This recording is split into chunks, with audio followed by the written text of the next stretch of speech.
Dear student, आपका अपने YouTube channel उड़ान हरियाणा पर स्वागत है।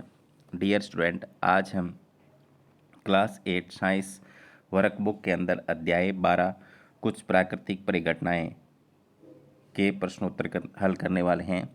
तो जो बच्चे चैनल पर नए हैं या जिन बच्चों ने अभी तक चैनल को सब्सक्राइब नहीं किया है, सब्सक्राइब कर लें, लाइक कर दें और अपने साथियों को शेयर कर दें। तो शुरू करते हैं आज की क्लास। गतिविधि 1, कागज के छोटे छोटे टुकड़े फाड़कर मेज पर बिखेर दो। एक प्लास्टिक का स्केल अपने बालों में रगड़ो। अब इसे कागज के टुकड़ों के नज़दीक लाओ। तो आप यहाँ चित्र में देख रहे होंगे, एक लड़की जो है वो अपने सूखे बालों के अंदर कंघी कर रही है या प्लास्टिक का स्केल रगड़ रही है। तो स्केल को कागज़ के टुकड़ों के पास लाने पर क्या हुआ? तो इस लड़की ने कागज़ के छोटे छोटे टुकड़े किए और उसके पास ये स्केल लेकर के आई, तो स्केल से चिपक जाते हैं कागज़ के टुकड़े। क्या तुम इसका कारण बता सकते हो? तो प्यारे बच्चों, जब स्केल को सूखे बालों में रगड़ते हैं तो रगड़ने से रगड़ द्वारा कुछ विद्युत आवेश अर्जित कर लेती है स्केल, तो उसके कारण से ये चिपक जाते हैं। निम्नलिखित चीज़ों के साथ यह गतिविधि दोहराओ। पेंसिल अगर रगड़ेंगे तो आवेशित हो जाती है, रबड़ आवेशित हो जाता है, गत्ते की कॉपी अनावेशित, चम्मच आवेशित हो जाती है, स्ट्रा आवेशित हो जाती है, कांच आवेशित हो जाता है, कागज अनावेशित, फलालेन आवेशित और सूती कपड़ा ये भी अनावेशित और सिल्क का कपड़ा आवेशित। इन चीज़ों को निम्न आधार पर छांटो। आवेशित किया जा सकता है, आवेशित नहीं किया जा सकता। तो पेंसिल, रबड़, चम्मच, स्ट्रा, कांच, फलालेन, सिल्क कपड़ा ये आवेशित किए जा सकते हैं, आवेशित नहीं किए जा सकते। तो मैंने दूसरी तरफ लिख दी हैं। निम्न चित्रों में किन में आवेशित वस्तुएं एक दूसरे को आकर्षित करेंगे और किन में प्रतिकर्षित करेंगी? तो प्यारे बच्चों, समान आवेश जो होते हैं वो एक दूसरे को प्रतिकर्षित करेंगे और विपरीत आवेश एक दूसरे को क्या करेंगे? आकर्षित। तो पहला जो चित्र है कै, उसमें क्या है? विपरीत आवेश हैं। इधर प्लस है और इधर माइनस, एक दूसरे को आकर्षित करेंगे। इसमें प्रतिकर्षित करेंगे, इसमें फिर आकर्षित करेंगे, इसमें फिर प्रतिकर्षित करेंगे।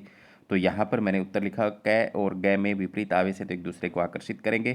ख और घ में सजातीय आवेश हैं जो एक दूसरे को प्रतिकर्षित करेंगे। आगे चलते हैं। यहाँ पर दो बादल हैं जो एक दूसरे से रगड़ खा रहे हैं, टकरा रहे हैं। बादलों में कोई इलेक्ट्रिक प्लग तो नहीं है, फिर भी वहाँ बिजली चमकती है। क्यों? बादलों में रगड़ द्वारा आवेशन के कारण आवेशों के संपर्क में आने की वजह से ऐसा होता है। तड़ित विसर्जन के समय चमक पहले व गर्दन बाद में क्यों सुनाई देती है? क्योंकि प्रकाश की चाल ध्वनि की चाल से अधिक होती है।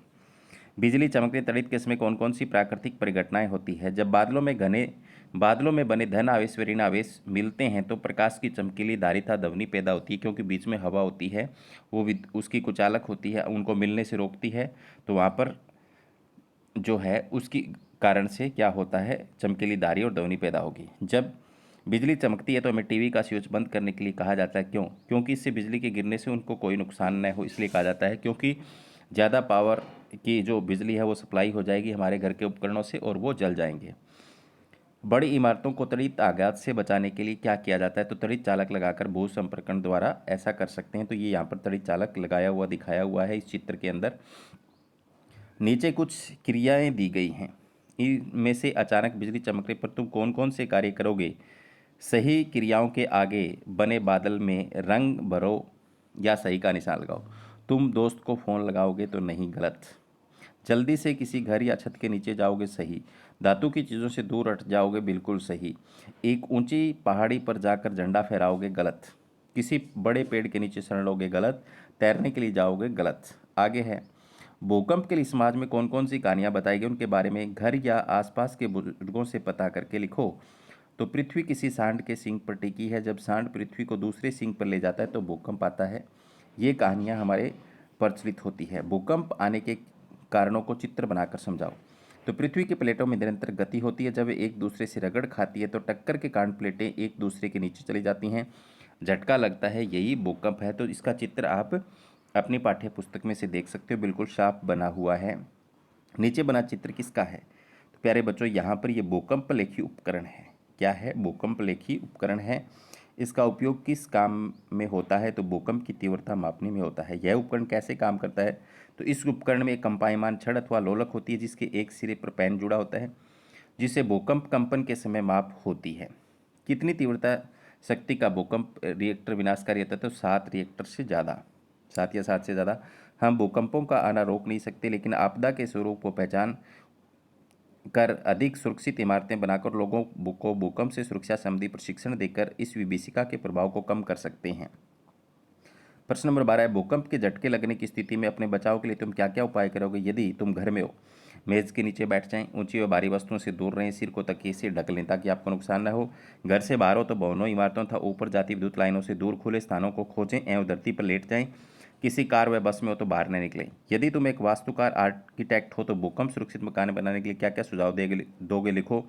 भारी पदार्थों की अपेक्षा इमारती लकड़ी के मकान बनाने चाहिए। आगे प्रश्न नंबर 14, निम्न कथनों को पढ़कर सही गलत के निशान लगाओ व कथन को ठीक करके लिखो। कोई आवेशित वस्तु जो पृथ्वी के संपर्क में लाई जाती है तो भू संपर्क के कारण इसका आवेश बढ़ जाता है, तो गलत है, कम हो जाता है। विद्युतदर्शी का प्रयोग यह जानने के लिए किया जाता है कि वस्तु चालक है या विद्युत रोधी। तो आवेशित या अनावेशित वस्तु की पहचान करने के लिए किया जाता है। बादलों में आवेशों के विद्युत विसर्जन के कारण बरसात होती है, तो ये गलत है। प्रेरण द्वारा आवेशित करने में दोनों ही वस्तुएं आवेशित हो जाती हैं, लेकिन इन पर आवेश की प्रकृति परस्पर विपरीत होती है, बिल्कुल सही है। प्रेरण का मतलब रगड़ द्वारा।